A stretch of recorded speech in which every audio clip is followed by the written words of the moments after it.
Hello hi అందరికీ నమస్తే. Welcome back to our channel. వీడియోలోకి వెళ్ళబోయే ముందు ఇంతవరకు ఎవరన్నా నా ఛానల్ని సబ్స్క్రైబ్ చేసుకోకుండా ఉంటే please like, share and subscribe the channel. Present అయితే నేను బాసర టెంపుల్ దగ్గర ఉన్న నా బండి పార్కింగ్ ప్లేస్లో పెట్టేసి నేనైతే టెంపుల్ లోపలికి వెళ్ళడానికి స్టార్ట్ అయ్యాను. ఇక్కడ మెయిన్ ఫుల్గా వర్షం పడుతుంది. వర్షంలో కూడా చాలామంది వచ్చి ఉన్నారు. మనకి ఇటు నుంచి ఎంట్రన్స్లో అయితే ఇక్కడ ఒక వాటర్ ప్యూరిఫై ఉంది. కొంచెం ముందుకు వెళ్ళామంటే ఆ బ్లూ కలర్లో షెడ్ కనిపిస్తుంది కదా, ఆ షెడ్ కింద అన్ని షాప్స్ ఉంటాయి అన్నమాట. పూజకి సంబంధించిన వస్తువులు అయితే దొరుకుతాయి ఇక్కడ. అలా స్ట్రైట్గా వెళ్ళిపోయామంటే మనకి టెంపుల్ వస్తుంది. ఇక్కడైతే మనకి పూలు అమ్ముతున్నారు. అమ్మవారికి పూలు పెట్టడానికి ఇక్కడైతే పూలు అమ్ముతున్నారు. అట్టని ఇటు నుంచి స్ట్రైట్గా లోపలికి వెళ్ళామంటే మనకి అక్కడ లోపల పెద్దది ఒక మండపం లాగా ఉంటుంది అనమాట. ఆ మండపంలో అక్షాభ్యాసం చేపిస్తారు పిల్లలకి. మనం అక్కడ ఒక షాప్ ఉంటుంది. ఆ షాప్లో మనం టికెట్ తీసుకున్నామంటే టికెట్ కౌంటర్ ఉంటుంది. ఆ కౌంటర్లో టికెట్ తీసేసుకొని డైరెక్ట్ మనం లోపల మండపానికి వెళ్ళామంటే అక్కడ పంతులు ఉంటారు. వాళ్ళు మనకు అక్షాభ్యాసం చేపిస్తారు. టెంపుల్ ఎంట్రన్స్లో మనకి వేదవ్యాస మహర్షి విగ్రహం అయితే ఇక్కడ ఉంటుంది. ఇక్కడ నుంచి మనము దండం పెట్టుకొని అలా ముందుకు వెళ్ళిపోయామంటే అక్కడ మనకి స్టెప్స్ ఉంటాయి అన్నమాట. ఆ స్టెప్స్ నుంచి డైరెక్ట్ మనం టెంపుల్ లోపలికి వెళ్ళాలా. ఇది మెయిన్ ఎంట్రన్స్ అనమాట. నేను బ్యాక్ సైడ్ నుంచి వచ్చాను. వర్షం పడటం వల్ల మొత్తం చిమ్మ చీకటిగా ఉంది. కొంచెం వీడియో క్లారిటీ కొంచెం తక్కువగా ఉంది. కొద్దిగా అడ్జస్ట్ అవ్వండి. నేనైతే మీకు లోపల టెంపుల్ లోపలికి కెమెరా అలౌడ్ లేదని చెప్పాను కదా, చుట్టుపక్కల మొత్తం కవర్ చేసి చూపిస్తాను. ఇది వచ్చేసి టెంపుల్ మెయిన్ ఎంట్రన్స్. ఈ ఎంట్రన్స్లో ఇక్కడ చెట్టు కింద మనకి ఆడవాళ్ళు పాదాలకి పసుపు రాస్తారు. ఆ పసుపు రాసుకున్నాక టెంపుల్ లోపలికి వెళ్ళి దర్శనం తీసుకోవాలంట. ఇక్కడ అదొక రూల్ ఉంది. నేను ఆల్రెడీ ఒక 3 టైమ్స్ అయితే వచ్చాను. నాకు ఎప్పుడు తెలీదు. అయితే మన సబ్స్క్రైబర్ అయితే మనకి ఇక్కడ లేడీస్ దగ్గర తీసుకొచ్చి కాళ్ళకి పసుపు రాపిచ్చి అక్కడి నుంచి వేదవ్యాసం టెంపుల్ ఉంది కదా, టెంపుల్ దగ్గరకు అయితే తీసుకొని వెళ్తున్నాడు దర్శనానికి. అక్కడ దర్శనం చేసేసుకున్నాక మళ్ళీ నెక్స్ట్ గోదావరి ఉంటుంది. గోదావరి రివర్ దగ్గరికి వెళ్ళి దర్శనం చేసుకోవాలి.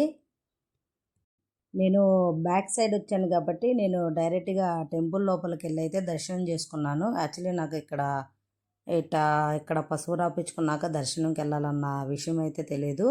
మన సబ్స్క్రైబర్ అయితే చెప్పాడు. మెయిన్ ఇక్కడ అమ్మవారికి పసుపు రాపించుకున్న తర్వాత టెంపుల్ లోపలికి వెళ్ళి దర్శనం చేసుకోవాలంట. ఇదే మెయిన్ ఎంట్రన్స్. ఇక్కడ మనకు ఒక ఏటీఎం కూడా ఉంది. నేను ఇందాక చెప్పాను కదా, ఇక్కడ మెయిన్ ఎంట్రన్స్లో కాళ్ళకి పసుపు రాస్తారని. ఇట్లా ఒక 3-4 ఆడవాళ్ళు కూర్చొని ఉండరు, రెడీగా పసుపు కలిపేసుకొని రెడీగా ఉండరు. వీళ్ళు ఏంటంటే కాళ్ళకి పసుపు రాస్తారనమాట. మనం ఇక్కడ రాసుకున్నాక యాక్చువల్లీ టెంపుల్ లోపలికి వెళ్ళి దర్శనం చేసుకోవాలంట. ఈసారి ఎవరన్నా ఈ టెంపుల్కి వచ్చినప్పుడు ఈ విషయం ఎవరికన్నా తెలియకపోతే స్టార్టింగ్ ఇక్కడికి వచ్చేసి కాళ్ళకు పసుపు రాపించుకున్నాక అమ్మవారి దర్శనానికి అయితే వెళ్ళండి. ఇక్కడ నుంచి మనం స్టెప్స్ పైకి వెళ్ళామంటే మనం వరుసగా షాపులు ఉంటాయి. మనకి పూజకి సంబంధించిన సామాన్లు అన్నీ దొరుకుతాయి. అంటే అక్షాభ్యాసానికి సంబంధించినవి అనమాట. పలక, బలపం, అలాగే బుక్స్, పెన్స్ అన్నీ దొరుకుతాయి. పువ్వులు అవన్నీ మెయిన్ ఏంటంటే అక్షాభ్యాసం అయిపోయాక ఇక్కడ ఎవరైనా చిన్న పిల్లలు ఉంటారు కదా, ఆ చిన్న పిల్లలకి మనం పలకలు కానీ లేదా పెన్స్ కానీ లేకపోతే బుక్స్ కానీ మనం పంచవచ్చు అనమాట. అది మన ఇష్టం, మన స్తోమతను బట్టి. ఇది వచ్చేసి మెయిన్ రోడ్డు మీద వరుసగా మనకి లైన్గా షాప్స్ ఉంటాయి. ఆ షాపుల్లో ఒక షాప్ ఇది. మనకి ఇక్కడికి రావాలంటే హైదరాబాద్ నుంచి అయితే 200 కిలోమీటర్స్ అయితే డిస్టెన్స్ ఉంటుంది. హైదరాబాద్ టు మన్మాడు ట్రైన్ ఉంటుంది అనమాట. ఆ ట్రైన్కి కానీ టికెట్ బుక్ చేసుకున్నామంటే మనం డైరెక్ట్ బాసర్లో దిగొచ్చు. అట్టా కాదు అనుకుంటే నిర్మల్, నిజామాబాదు, బైన్సా నుంచి అయితే మనకి బస్ రూట్ ఉంటుంది. బస్సుకు కూడా రావచ్చు.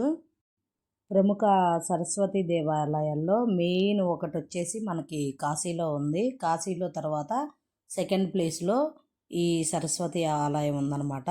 మనకి ఈ షాప్స్ చూసారుగా, ఈ షాప్స్ నుంచి కొంచెం ముందుకు వెళ్ళామంటే రూమ్స్ కూడా అవైలబుల్గా ఉంటాయి. ఇక్కడ దూరం నుంచి వచ్చిన వాళ్ళకి ఎటువంటి ఇబ్బంది లేకుండా మనకి ఆన్లైన్లో కూడా రూమ్స్ బుక్ చేసుకోవచ్చు. ఆన్లైన్ ఫెసిలిటీస్ కూడా ఉంది. ఇక్కడి నుంచి ఒక 1 కిలోమీటర్ దూరంలో అయితే మనకి గోదావరి ఘాట్ ఉంటుంది. అక్కడ కూడా పూజలు చేస్తారు. అక్కడ ఒక పెద్ద సరస్వతీదేవి విగ్రహం కూడా ఉంటుంది. ఇక్కడ మెయిన్ ఏంటంటే మనకి లోపల టెంపుల్ లోపల కూడా అమ్మవారి విగ్రహం ఎదురు కూడా మెయిన్ పూజలు చేస్తారు. అక్షాభ్యాసం చేపిస్తారు. అట్టా కాదనుకుంటే వెనక మండపం ఉంటుంది. ఆ మండపంలో అయితే చాలామంది చేత కూడా అక్షాభ్యాసం చేపిస్తారు అక్కడ చిన్నపిల్లల చేత. ఇసుక విగ్రహాలకి పసుపు రాసి అలంకరించి పూజలు చేస్తారు పైన అమ్మవారికి. ఆ పూజ చేసినాక పసుపు ఉంటుంది కదా, ఆ పసుపు మనం ఒక కొంచెం చిటికెడు తీసుకుంటే జ్ఞానం పెరిగిద్దని ఇక్కడ బాగా నమ్ముతారు.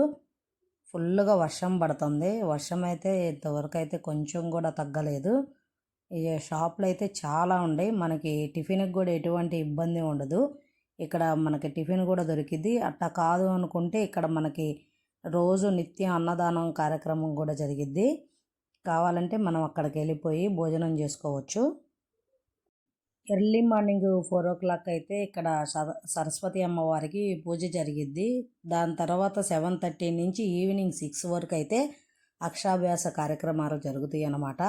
చిన్నపిల్లలకి ఇక్కడ అక్షాభ్యాసం చేస్తారు. చాలామంది వస్తారు చుట్టుపక్కల నుంచి. మెయిన్ మనకి నిజామాబాద్ నుంచి, బైన్సా నుంచి అయితే చాలామంది వస్తారు ఇక్కడికి. ఇక్కడ కొంతమంది అయితే నా ఛానల్ని సబ్స్క్రైబ్ చేసుకున్నారు. సో నా సబ్స్క్రైబర్తో ఒక చిన్న సెల్ఫీ అనమాట. Shri Bhavani general store. ఇక్కడ మనకి పూజకి సంబంధించిన సామాన్లన్నీ ఉంటాయి అన్నమాట. అలాగే పొడి బియ్యం కూడా దొరికిద్ది. ఇది మెయిన్ మనం అక్షాభ్యాసం మండపానికి వెళ్ళే ఎంట్రన్సు. మనకి రైట్ సైడ్ కనిపిస్తుంది కదా, అది మొత్తం మండపం అనమాట. మనం ఇక్కడ స్టెప్స్ మీద నుంచి పైకి వెళ్ళిపోయాక ఒక రూమ్ ఉంటుంది. ఆ రూమ్ నుంచి మనల్ని వేరొక మండపంలోకి అయితే ఎంట్రీ ఉంటుంది. ఇక్కడ మనం అక్షాభ్యాసం చేయించుకోవాలంటే 150 రూపీస్ ఛార్జెస్ అయితే చేస్తారు. మండపం పైకి ఎక్కినాక మన కంప్లీట్ వ్యూ అనమాట. ఈరోజు వర్షం పడుతుంది కాబట్టి వెదర్ అయితే సూపర్ అంటే సూపర్గా ఉంది. వర్షం అయితే ఏమాత్రం తగ్గట్లేదు. ఈ బ్లూ కలర్లో షెడ్లు ఉన్నాయి కదా, ఈ షెడ్లన్నీ నడక మార్గానికి ఎండ తగలకుండా వేసిన షెడ్స్ అనమాట.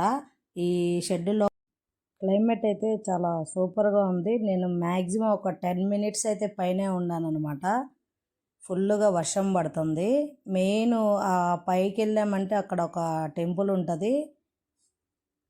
ఈ టెంపుల్ని అయితే వేదవ్యాసుడు నిర్మించినట్టు పురాణాలు చెప్తున్నాయి అన్నమాట. ఇదిగో లోపలికి వెళ్ళామంటే మనకి అక్షాభ్యాసానికి ఎంట్రన్స్ మండపం ఉంటుంది.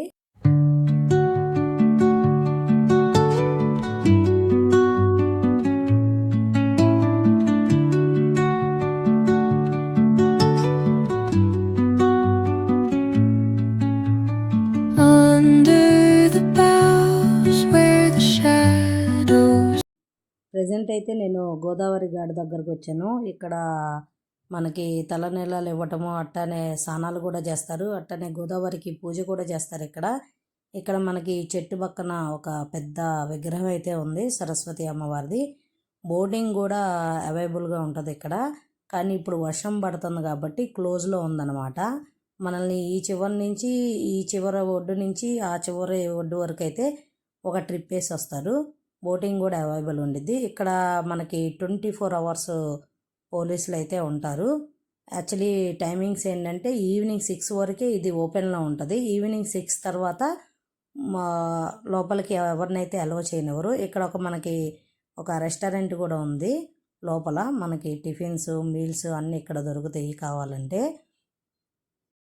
ఇక్కడ పోలీసు వాళ్ళు అయితే చాలా ఫ్రెండ్లీగా ఉన్నారు. నాకు రాగానే చాలా హెల్ప్ చేశారనమాట. వర్షం పడుతుందని ఒక అంబరిల్లా కూడా ఇచ్చారు వీడియో తీసుకోవడానికి. కెమెరా తడిచిపోతుందేమోనని. కానీ నేను వాళ్ళకైతే చెప్పాను వాటర్ ప్రూఫే, నో ప్రాబ్లం సార్ వద్దని చెప్పాను. ఇక్కడ నుంచి పైన మనకి టెంపుల్ ఉంటుంది. టెంపుల్కి కూడా వెళ్ళిపోవచ్చు. ఇటు బయట ఒక రెస్టారెంట్ కూడా ఉంది. బయట కూడా బయట మనకి పార్కింగ్ ప్లేస్ కూడా ఉంటుంది. 2-wheeler 4-wheeler పార్కింగ్ ప్లేస్ ఉండేది. ఇక్కడ ఒక వాటర్ ప్లాంట్ కూడా ఉంది. మనం టెంపుల్ దగ్గర కూడా చూసాం కదా, టెంపుల్ దగ్గర ఉన్న సేమ్ వాటర్ ప్లాంట్ ఇక్కడ కూడా ఒకటి ఉంది మనకి. బోటింగ్ ఉంటే బాగుండేది కానీ బాగా వర్షం పడుతుంది కదా, చాలా రిస్క్ అయిన పని అనమాట. ఇక్కడే మనకి కాలు స్లిప్ అయిపోతున్నాయి.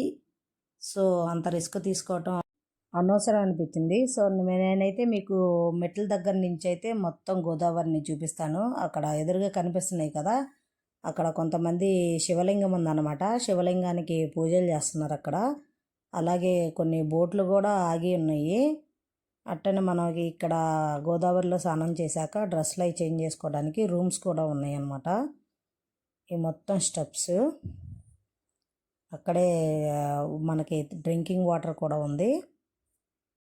సో ఈ వీడియో కనుక మీకు నచ్చినట్టయితే please like, share and subscribe the channel. మరొక మంచి వీడియోతో మళ్ళీ మీ ముందుకు వచ్చేస్తాను. ఆ చివర కనిపిస్తుంది కదా కృష్ణ బ్రిడ్జ్ అనమాట అది. So see you soon, take care and bye bye.